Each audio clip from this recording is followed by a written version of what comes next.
Welcome.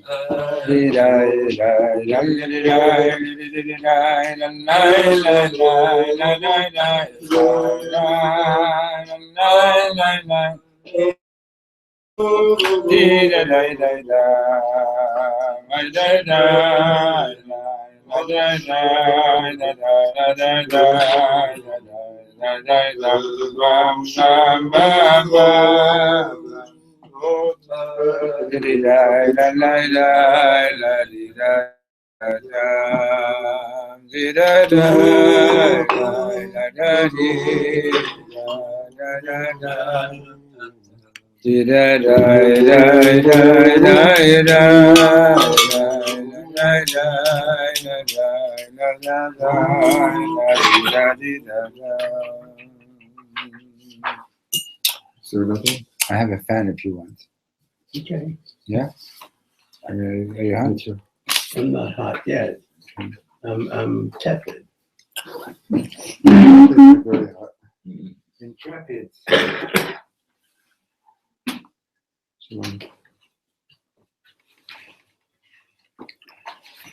Okay. So we started learning yesterday about Hocheach Tocheach et Amitecha, and the context of it all is about the holiness and the holiness of speech.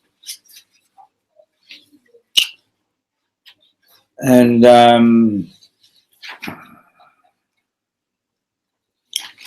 we see in Tanakh, we see that whenever somebody spoke badly about the Yidden, even Yeshayahu right away when he said, "B'tocham tmei svatayim anochi," Hashem let him have it right away.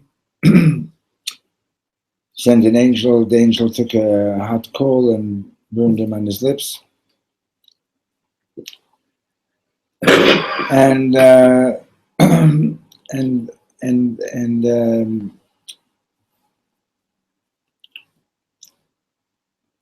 and he was saying that the Nevi'im were just basically, I mean, what, by definition, Hara is the truth, right? So Nevi'im are afraid to be Nevi'im because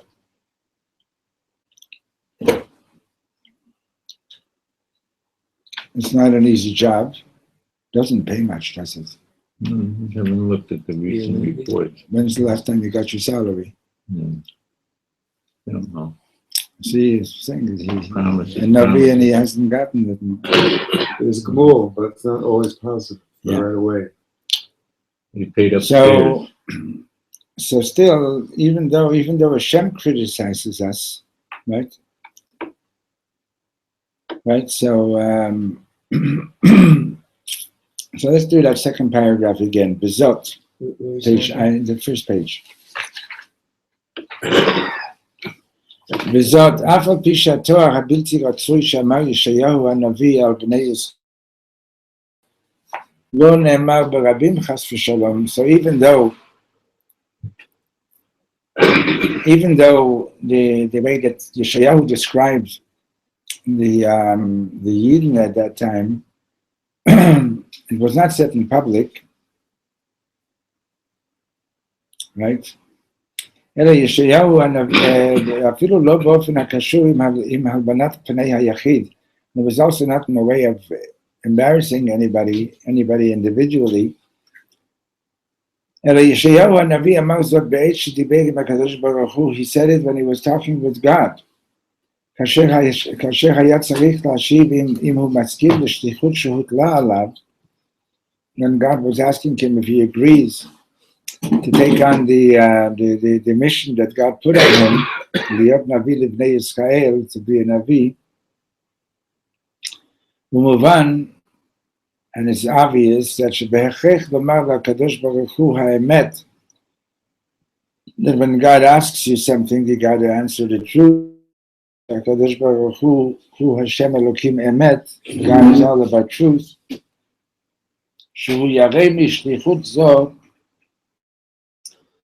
So when Yeshayahu said he's afraid to take on this mission, מפני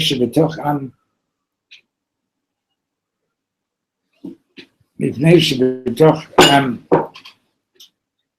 וכולי, אנוכי יושב, because he said, because he's in the midst of a nation that's not quite holy at the time, ואם כן, אף על פי שהקדוש ברוך הוא בוודאי ידע מהו מעמדם ומצבם של בני ישראל, and even though God knew the condition that the Jews were in, כי השם לבב, because God sees into the heart. In other words, Yeshayahu wasn't telling Hashem anything new, right? So still, ובפרט שבהמשך הדברים אמר הקדוש ברוך הוא לישעיהו הנביא, and especially considering that further on Hashem says to Yeshayahu, Hashmein lev ha'am hazeh, the heart of these people has become thickened and fat. So even though all those conditions of Lashon Hara were not present, in other words, right, in order to be ever in Lashon Hara, there's all these conditions that make it Lashon Hara, and if those conditions are not present, it's technically not Lashon Hara. So Yeshayahu, like, you would say, well, what was the terrible thing that he did? Nevertheless, נענש ישעיהו אמר שהתבטא באופן בלתי רצוי על בני ישראל. Still, he was punished for having expressed himself in not a very nice. Can I give you a drop of chlorophyll? Yeah. Can you guys sing in the meantime?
What is this called? Chlorophyll. The green from plants. Take a sip of water. Okay. So the point that's being made over here is that, sorry for the interruption. The point that's being made is that even Hara, right, speaking badly about Jews, Hashem does not appreciate that. Okay? ועוד עניין בזה, And another thing here. ידוע שהודות דיבור בלשון האמורה כאשר הדבר אינו נוגע להלכה למעשה. It's known that when we have this phrase called lishon nikiya, clean talk, right? So when you're discussing the halacha, it's one thing, but when you're halacha, you have to be extra careful. Like, for example, when you're discussing the halacha and you have to say something is tamei, you have to say it's tamei, right?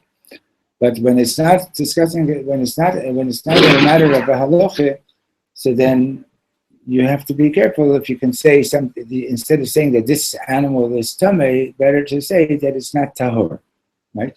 And we learned that from Parshas Noach, right? כאשר הדבר אינו נוגע להלכה למעשה, לדוגמה, for example, it says over there, הבהמה אשר איננה טהורה. The Torah uses 8 extra letters. שלשון זה נאמר קודם מתן תורה, and this was even said before the Torah was given. כאשר הדבר לא היה נוגע לאיסור אכילה, there was no איסור אכילה there at that time, and there's no prohibition about eating those animals. Those animals were allowed to be eaten.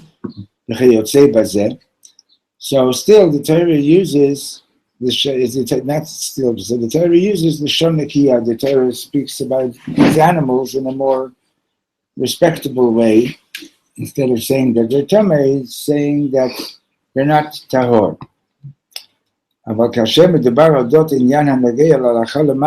when you're talking about something that is halacha l'maaseh, practical halacha, so then we do have to speak clearly and להבדיל בין הטמא ובין הטהור, to separate between what's tamei and what's tahor. כדי שידעו באופן ברור ממה צריך להיזהר וכיוצא בזה, so that it should be clear what you have to avoid, etc. Okay, so this is sort of more like an introduction, okay? Now, hachiluk ben nevuot Yirmiyahu v'Yeshayahu, the difference between Yirmiyahu's prophecy, right? Yirmiyahu was the one who was giving prophecy about the destruction of the Beis Hamikdash, right? And Yeshayahu's prophecy. ונוגע לענייננו, דבריו של ישעיהו הנביא אודות מעמדם ומצבם של בני ישראל היו מעשה בפועל. As far as what we're discussing right now, Yeshayahu's words were concerning the status of the Jews. These were things that were נוגע למעשה. היינו, meaning to say, שאינו יכול להיות נביא על בני ישראל. In other words, he couldn't be a Navi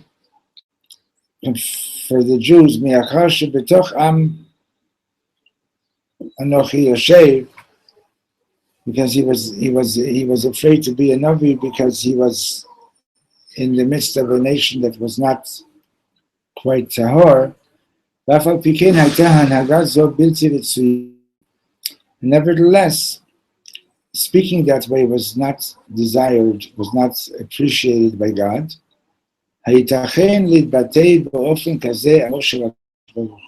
How could you talk like that about God's nation?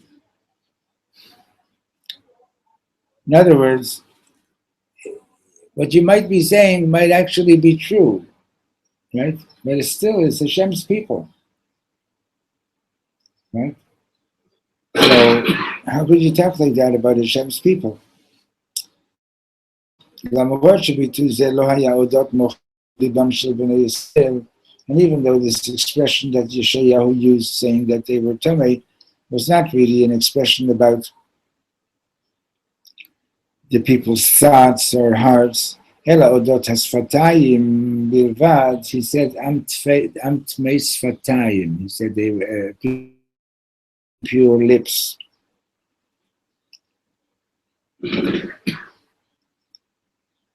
So still, he was saying that the way that people were talking was not pure way.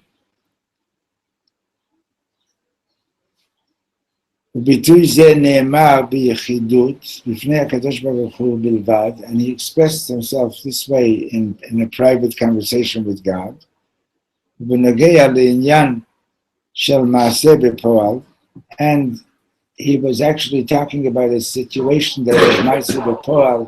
In other words, Hashem wanted him to go and be a Navi, and he's saying, but the people are in such and such a state, right? Still, Hashem was not happy with it. And since the story is written in the Torah, the Torah, and now he's using the word Torah to include the Navi. So we understand that this is an eternal lesson, an eternal instruction. Because this Torah is not going to be it's never going to be exchanged. And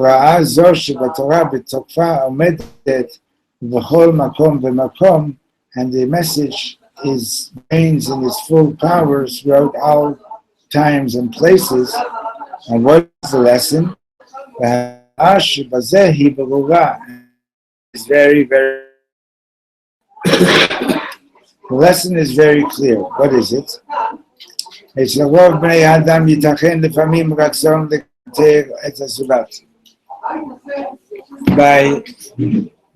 by most people, there's often a desire to. There's often a desire by most people. People have this natural desire to criticize. You've probably never met anybody like that. From time to time. From time to time. But you're not like that. You don't like to criticize. You don't like to criticize, right? You don't like to criticize, right? No, of course not. None of us are like that, right? But most people, right? Most people. Huh? Critical of other people. I'm saying that many people often have a desire to criticize another person. That sounds pretty critical. Yes, it is. ואחר כך נופל ברעיונו שהרצון שלו לקנטר את הזולת הוא כדי להפחושם מייסורו. And then, what do? You're a little bit sophisticated. So you say, I'm not just I just want to make sure that something negative isn't going to be happening, right? It says, Shlomo HaMelech says that when you love somebody, you give them musar, right? You rebuke them. But nowadays, tough love, right?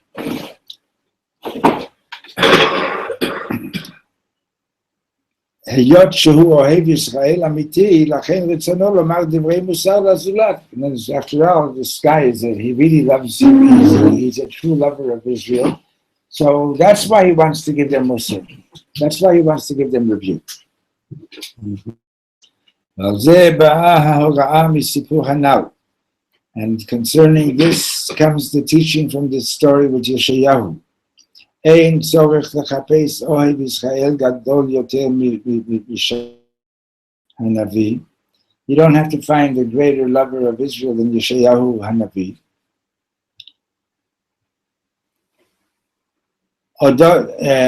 אודות החילוק שבין ירמיהו לישעיהו, as is taught concerning the difference between ירמיהו and Yeshayahu, שבתיבת ירמיהו ישנם האותיות מר. In the name Yirmiyahu, you have the letters Mem Reish, Mishal Rirut, bitterness. Yirmiyahu had some bitterness, Mipnei Sheniba and Yanim Bilti Ritzuyim, because he was giving prophecy of concerning very undesirable things. Like he's Eicha, he's the one who composed Eicha, the visions. Yeshayahu Milshon Yeshua. Yeshayahu in his name has the meaning of salvation. Mipnei Yeshayahu hu Navi, HaYeshua. Yeshayahu is the prophet of salvation. Nachmu, Nachmu, Ami. Console, be consoled, my people. ואף על פי כן רואים בפועל מה הייתה התוצאה מזה שהתבטא אודות בני ישראל באופן בלתי רצוי. So we see what happened to him because he expressed himself in an undesirable manner. למרות שזה היה בחשאי בלבד, even though this was done in privacy between himself and God, כנ"ל בארוכה, as was explained above at length.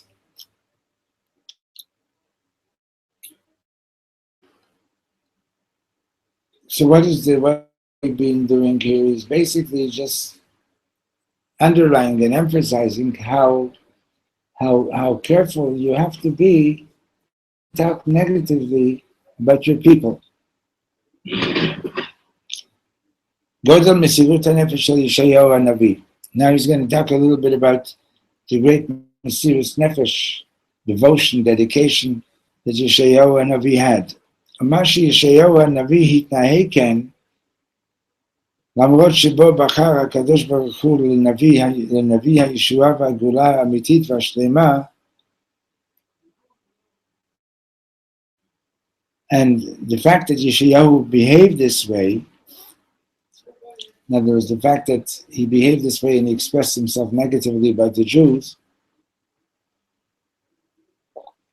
despite the fact that he was chosen by Hashem to be the prophet of salvation and the ultimate redemption. So then how could here's this man that Hashem chose to be the prophet of salvation, Tzedakah, how come he expressed himself this way? How come he spoke this way about the Jews? What's saying down? Al derech. So Hareze al derech mamar azal. So this is like to be understood by according to the teaching of the rabbis, where they say that lo David ra'ui loto ma'aseh. The Gemara says that David, what he did with Bathsheba, David wasn't really ra'ui to behave that way. He was a tzaddik, and so ma pitom, that all of a sudden he got into this whole story with Bathsheba. So then why did it happen? So they say, Elo litin pitchon peh lebalei tshuva. But rather, it's sort of like Hashem pretty much facilitated him to do this transgression, maybe even so that to give Balei Tshuva a gateway. Now, the Gemara says that if somebody says that they didn't do Tshuva because they thought that their transgression was that they can no longer do Tshuva, so he's going to be said that what he's going to be told is David HaMelech did what he did and he became about Tshuva. In other words, so David HaMelech at the same time is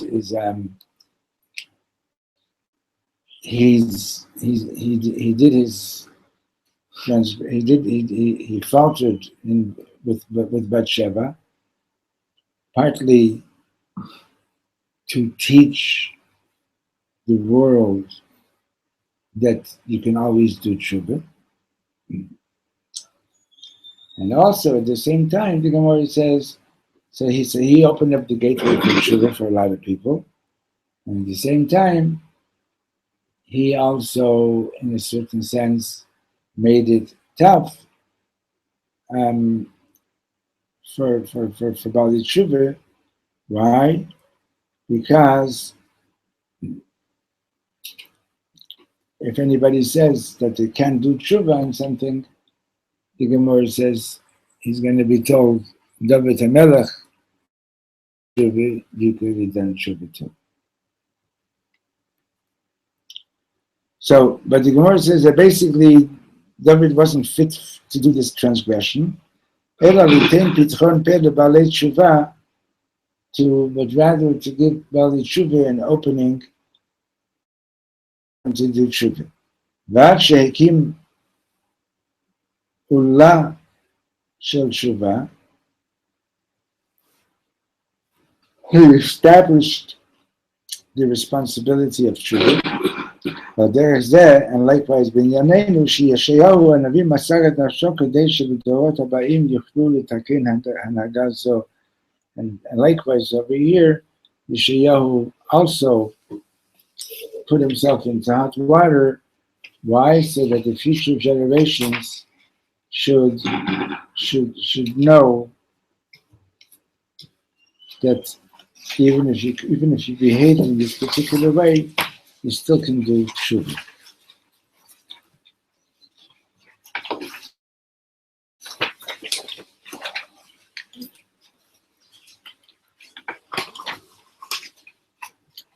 Right? And we said the same thing yesterday about whom?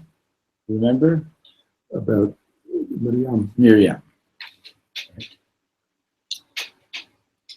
Page 9, range. כאמור, as we've said, ישעיהו הנביא התנהג כך כדי לפתוח דרך לדורות הבאים. Yeshayahu went for a couple of years and he behaved like a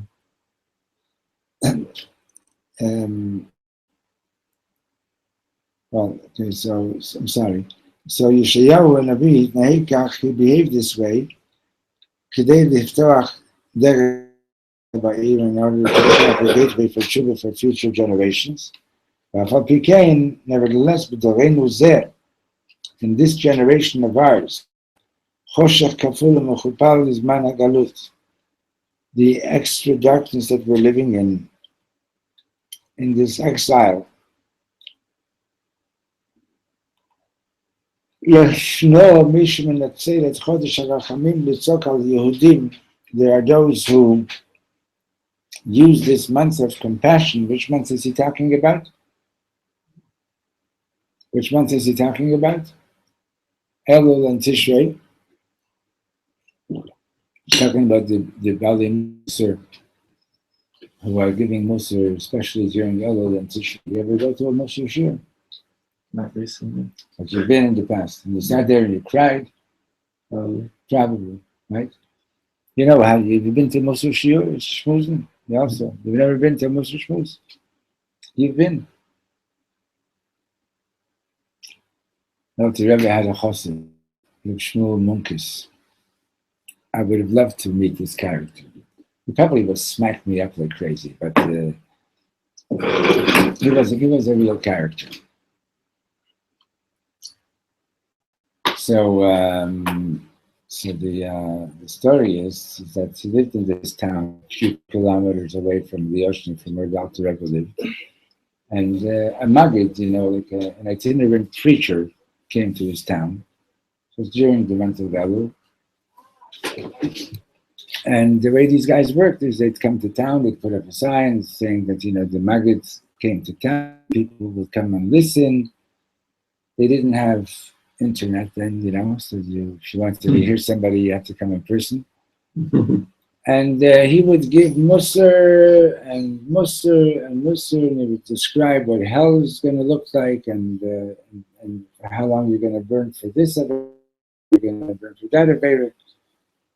And the Yidden were like simple, good folk. So this guy comes to his town, and people are lying on the floor crying, like, you know, he's demolished them. And at the end, everybody, like, you know, would give a contribution. So later that night, Shmuel Munkes knocks on the door of the inn where this preacher is staying. And he says, "Can I come in?" So he says, "Yeah." And Shmuel Munkes has an axe with him, and he takes out the axe, he sits down, and he doesn't say anything, and he just starts to sharpen the axe. And he's sharpening the axe. And the preacher, the Maggid, is like waiting for him to say something. He doesn't say anything. So he says, no, so what can I do for you? Shmuel Munker says, I was at your talk tonight. And he continues to sharpen the axe. And the preacher says, so, does this work? I can hold it like this. No, it doesn't work.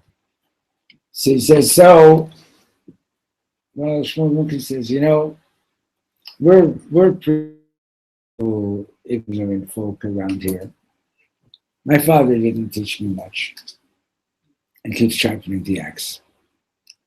So he says, so?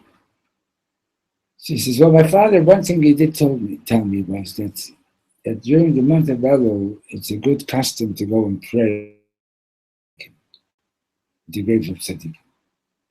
She says, yeah, that's true, so? And Shmuel Munkus keeps on sharpening the axe. And he says, well, here in our base Olam, in our cemetery, we don't have any tzaddikim. And he keeps sharpening the axe. She says, so? He says, well, if I want to daven by the grave of a tzaddik, it's like a good 1 or 2 day journey to go find a cemetery that's so far away that I can find the grave of a tzaddik. She says, so? She says, well, I thought it would be a good idea to have a tzaddik in our cemetery. The message. He says, I'm not a tzaddik. She says, no, Shmuel. He says, no, you're a tzaddik. I heard you talking tonight. You're a tzaddik. The guy says, and he keeps sharpening the axe, and the guy says, no, but I did this and this transgression. Well, you never even, and keeps sharpening the axe. Well, I also did this. He says, we don't consider that to be a sin. And he says, but I also did this. The Shmuel says, that's nothing, and keeps sharpening the axe. And the Mamish starts doing, the preacher the Maggid starts doing the whole confession, makes Mamish, with the Mamish crying from the heart, puts the axe down, and he gets up and he says, don't you ever talk like that to any Yid. Where? No? Don't you ever dare talk like that to Yidden. And walks out. So, you understand? Since that's you want to give Musar, once the Baal Shem Tov was also present in the shul where a Maggid was giving Musar, and then afterwards the Maggid comes over to the Baal Shem Tov and he says, so, any comments?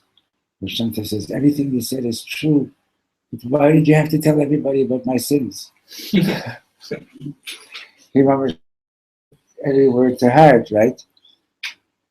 And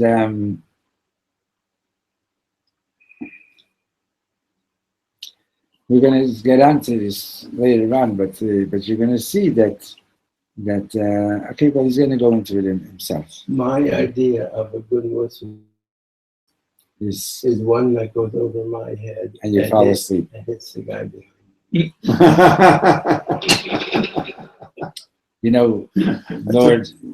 Rabbi Lord Jonathan Sachs, you've heard of him? Yes. Very bright man.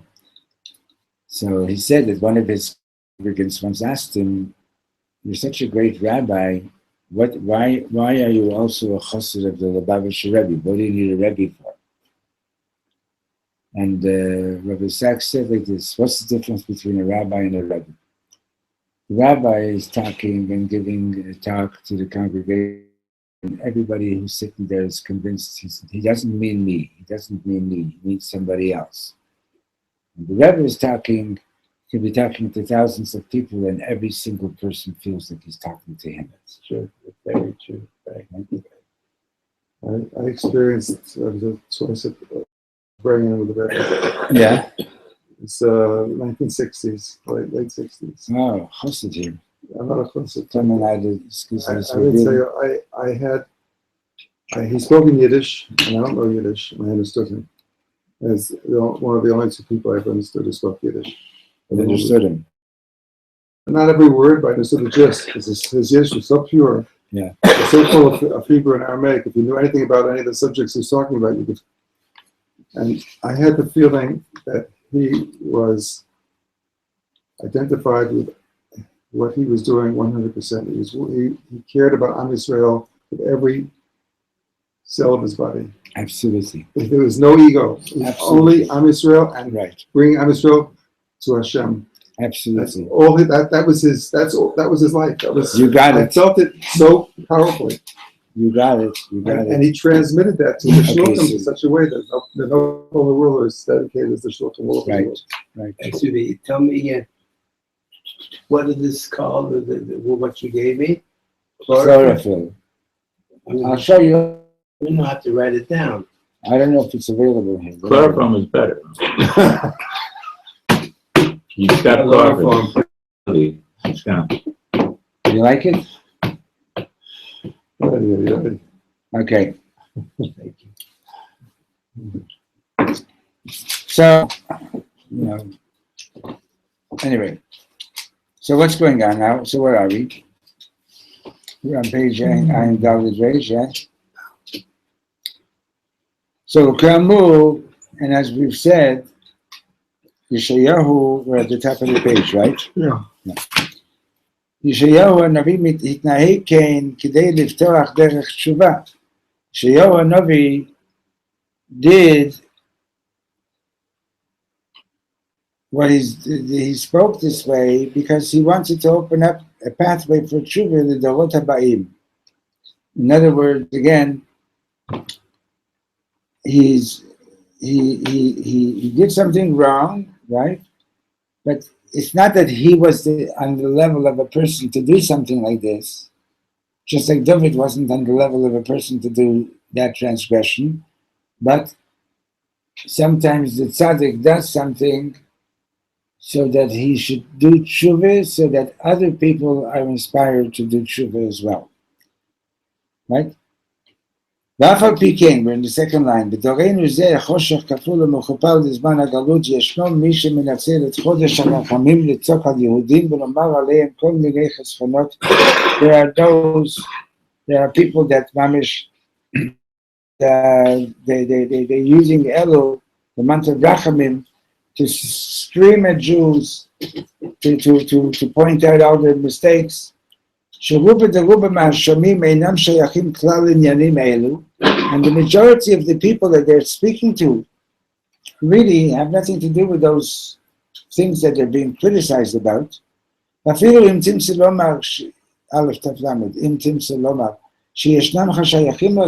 if you want to say that, yeah, there are people in the crowd that have been doing these transgressions, the dakut al kol panim, at least in some fine way, in some subtle way, still, mi samcha lenavi lekante rachmana litzlan et beno yechido shel HaKadosh Baruch Hu, you and Navi, to criticize Nebuch Rachmana litzlan, the one child of HaKadosh Baruch Hu, banim atem Hashem Elokechem, right? Concerning Am Yisrael, it says, you are the children of Hashem, your God. Oh, you want to fulfill this mitzvah of rebuking somebody? So first of all, know that there's a halacha, a psak din in Shulchan Aruch, shetzrichim lochicha biyachid. Criticize somebody, it has to be biyachidut, just you and that person. ולא רק פעם אחת, אלא כמה וכמה פעמים. And not only once, but if necessary, you have to criticize many times. But all ביחיד. וגם כאשר מוכיחו ברבים, and also if you're rebuking somebody in public, לאחרי שהוכיחו כאן ביחיד כמה וכמה פעמים, after you've already rebuked the person many times in private, and now you want to do it in public because to increase the motivation,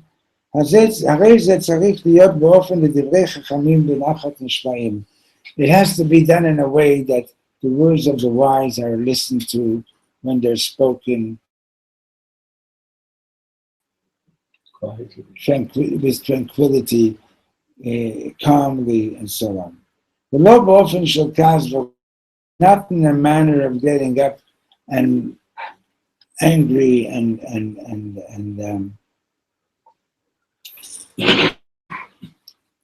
not that the Rebbe didn't raise his voice sometimes at Farbrengens. For example, when it came to the Camp David stuff that was going on, about giving away parts of Eretz Yisrael, but particularly when it came to the law about Mihu Yehudi. I remember one Farbrengen that the Rebbe was screaming, but he wasn't screaming at any individual. He was screaming about the pain of the situation that the government wasn't putting into the halacha, into the government law, that mihu Yehudis, that he wanted them to add the words Yehudis. He said the way they have it now is that a Jew is born Jew or who converted, and the Rebbe wanted them to put in the halacha, that he converted according to halacha. And in fact, after the Rebbe had his heart attack, for a few weeks he didn't do any Farbrengens, and then this story is told by the Rebbe's physician, and finally the Rebbe convinced the doctor to allow him to go and have a Farbrengen for 15, and the doctor said, okay, for 15 minutes, and he had him wired up to monitor his heart the entire time. The Rebbe ended up talking for 45 minutes, and in that Farbrengen, there was a real issue that the Rebbe was very concerned about, raising his voice, and he was calling up the attribute of righteous indignation. And the doctor was watching the heart monitor, and the heartbeat was perfectly calm, entire talk. And when the doctor saw that, he became a chassid. Wow. When he saw that it's possible to have such self-control, that's what convinced him to become a chassid. We're talking about Dr. Ira Weiss from Chicago. Mhm. You've heard of him? Okay. Anyway, so he says, okay, you want to criticize, then fine, but know that if it's an individual, it has to be done in private. And it's not a one-time thing that, that at one time that you criticize the person one time, and if necessary, then you have to do it again and again. And then only if the person still is not listening, and you're going to talk about it in public. So it has to be done with nachat. It has to be done in a relaxed, tranquil way. Okay? וכמובן בפשטות, and as is understood simply and clearly, שכאשר הכוונה היא לפעול על הזולת לשוב בתשובה ולתקן את דרכיו, that if your is to have an effect on the other person so that he should do tshuva, ולתקן את דרכו, that he should fix his ways, אין לדבר עמו באופן כזה, שכתוצאה מזה יבט וילך לו. You better not talk to him in such a way that as a result of the way you're giving him musar, he's going to kick it and leave. Right? If you give musar the wrong way, it's like that's the way people are going to react. They're going to say, like, oh, you think I'm, they don't want to hear, they don't want to be torn apart.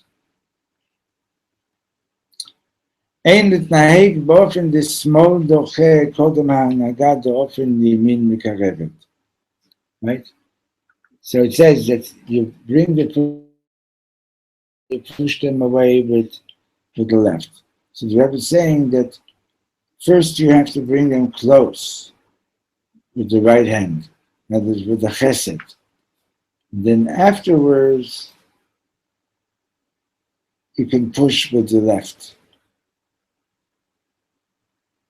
Upshita, that so in other words, he's saying it's poshut that you don't do the pushing away before you were mekarev. First be mekarev the heat. First bring him close. Upshita, and it's clear, that you should definitely not behave in such a way that you're pushing the guy away even with your right hand. ורק לאחרי זמן,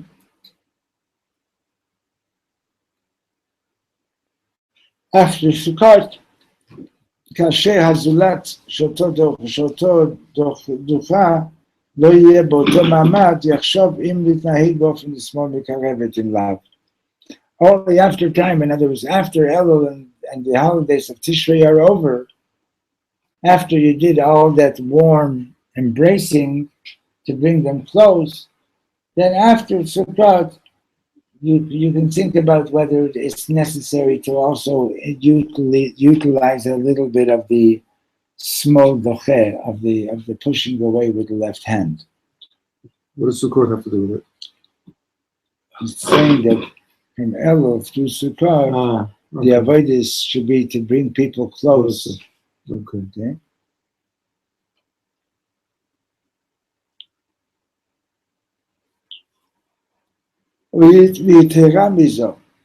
And even more than that.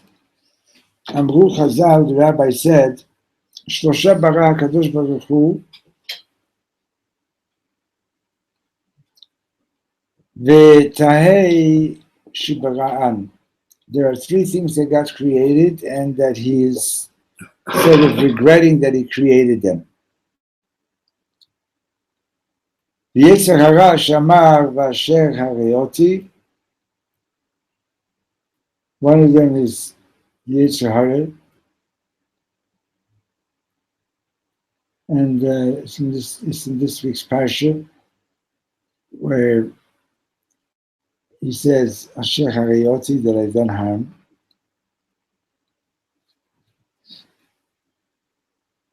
And, okay. And the Yetzer hara, that God is there are three things that God created and he sort of regrets. One of them is the Yetzer hara. שנאמר באשר הריותי, ואף על פי כן, כאשר צריכים לבטל את היצר הרע, nevertheless, when we need to get rid of the Yetzer hara, הרי זה נעשה על ידי התורה דווקא. How do you get rid of the Yetzer hara? It's דווקא through the Torah. Dafka through the what? כמאמר רז"ל, the rabbi say, Barati Yetzer hara, I created the Yetzer hara, Barati Torah Tavlin. And I've created the Torah for him as a spice. שדרכו נועה. שדרכיה דרכי שלום.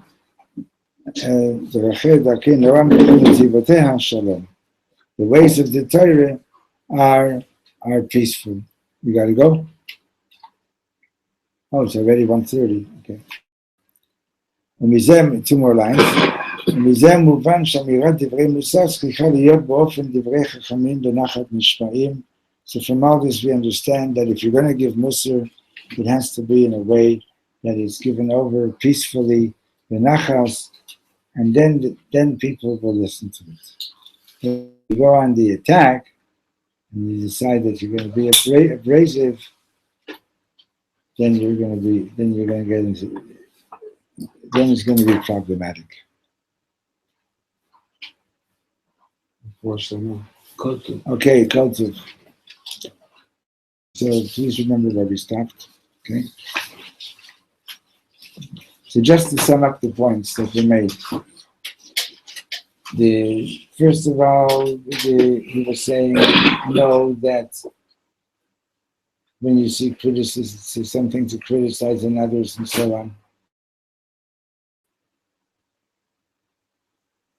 there's a way to do it, there's a way not to do it.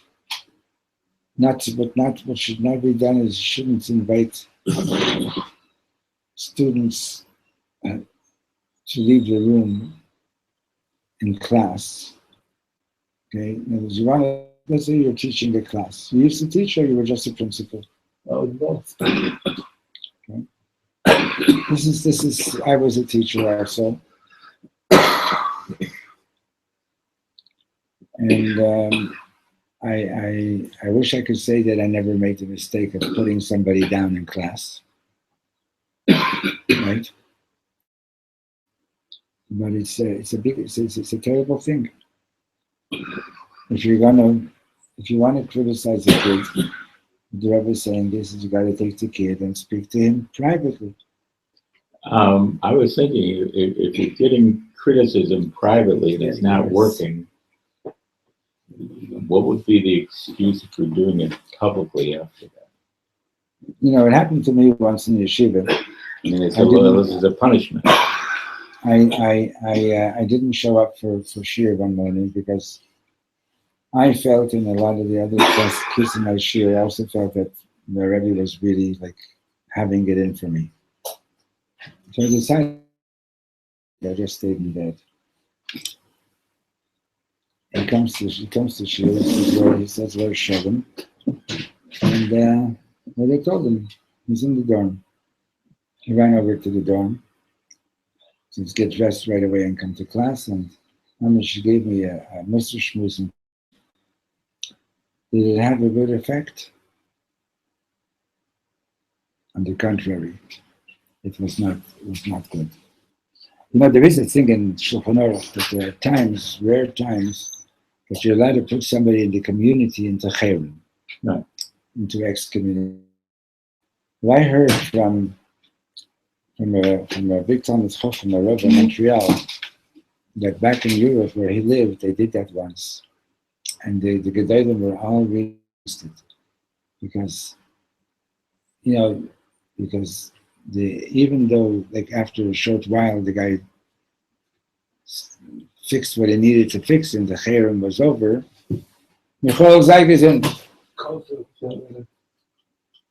even though it was over, shortly afterwards, he says that man was never the same. He continuously felt ostracized and like he didn't have a place in the community anymore. Mm. You know? So what the Rebbe is emphasizing is, first, do everything you can to be mekar the person. And he's saying, like, in concerning the rabbis or the Bali Musar who spend Elul and Tishrei giving Musar, don't do that until after Sukkot. Don't do it until when? Don't do that until after Sukkot. Mm-hmm. Right? Because this is from Rosh Chodesh Elul till after Sukkot, this is the period of Rachamim. Don't bring in Musar at this time. It's the opposite of what's actually done. Well, this is a Hasidic Rebbe criticizing what's happening in the Litvish world, you know. And if you're going to do it, then do it like the Chachamim say, Divrei Chachamim v'nachat nishma'im. If you're going to do it in a way that people are going to have a chance to listen. But if you're going to scream at them, they're just going to look at you like, who do you think you are? You know? And who do you think we are that you're screaming at us like this, you know? And then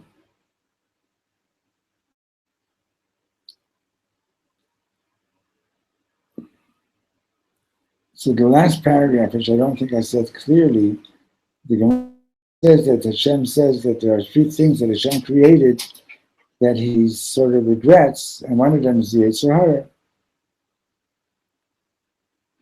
But the Rebbe says that the Gemara tells us if you want to be Mabakal the Yetzer Hara, how do you do it? You do it through Torah. You don't do it by what do you call it? You're screaming at people and so on. Screaming at people is not Mabakal the Yetzer Hara. I think I can think of a couple examples where the most profound effect somebody had was where they apparently me for something they misunderstood as a negative thing. They complimented me and it made me rise to higher levels Right, to higher reach level. to the Absolutely. compliment that they were Yeah. giving me. Yeah, so I was saying that, like, and I really regret that there were times that I would, like, scream at kids in class and so on. But the thing is, it's such a hard thing because the culture, right? The culture of screaming at kids or screaming at people or criticizing people is so much in our culture, right? Open up any newspaper, any news show on television, it's all about he did something wrong, he did something wrong, he did something wrong, she did something wrong, and so on, right? That's what sells news. Yeah, one of my kids was learning here in Haredi, 8 or whatever, 7th grade maybe, in the old city. And one of the teachers, he did something wrong, right? Difficult. He dragged him across the floor in front of everybody. It's I not. mean, it's just like, That's there's absolutely no. Great, thanks for your that's mild. That's just like, We've seen worse. My friend said like to put like his hand in a drawer and slam the drawer. Anyway, so some teachers are not so, I mean, huh? I like what you were saying that like sometimes a kid doesn't even know that people like trust him to be like on a great level. So you give him like, oh, I believe in you, and then he himself will like fix himself to reach that. There have been actual studies that have demonstrated that. Because I can tell you, what do teachers talk about in the teachers' room? Usually, they usually don't talk about like the kids who are really really good. They usually come in, oh, that kid's driving me crazy. This kid is driving me crazy. So the grade 4 teacher, here's what the grade 3 teacher has to say, and then the next year when the kid from grade 3 comes to grade 4, he's already labeled and marked. So they did an experiment. When new teachers would come into the school, the principal would take the teacher and tell them, see these 5 kids I'm telling you about, they're exceptionally great students. And they succeeded with that teacher. They succeeded because if you're expecting somebody to behave badly, they're going to behave badly. If you're expecting someone to behave well, they're going to behave well. Like teaching from Reb Nachman. Yeah, Azamra. You familiar with Reb Nachman's Azamra? The Kutim Aran from Reb Nachman. Yeah, sure. Azamra, the lesson 282. So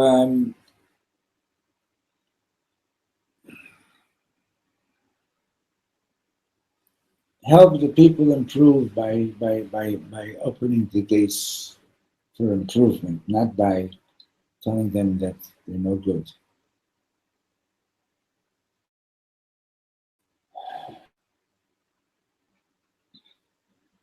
If I would know, like, if I could remember the names of those kids. Some kids I've actually, like, I didn't do it too often. I wasn't that kind of a teacher. But sometimes, like, like you get to, it happens sometimes. And if I could, and with my own children also, like, like some days, sometimes, like, as a parent, you just lose it and you start screaming at the kid. I was walking to shul and walking past the house in shul, and this woman was screaming at her kid. I just managed to felt like breaking down the door and taking the kid out of the house. But I got to credit Reb Shlomo Carlebach tremendous amount for teaching me this, like, that there's a whole other way to raise children and to teach students and so on.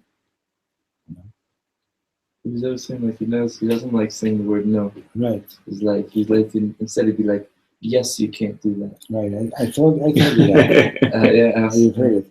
If somebody would say, are you allowed to go shopping on Shabbos? He wouldn't say no. He would say, yes, we don't do it. Yes, we're not allowed to do it. And he was a master always. He like, Reb Nachman's Azamra is Reb Shlomo's biography.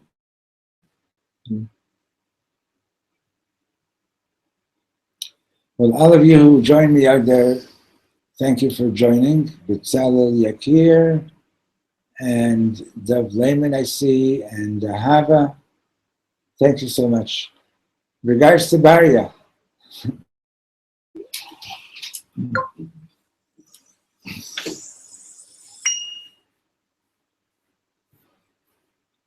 Thank you.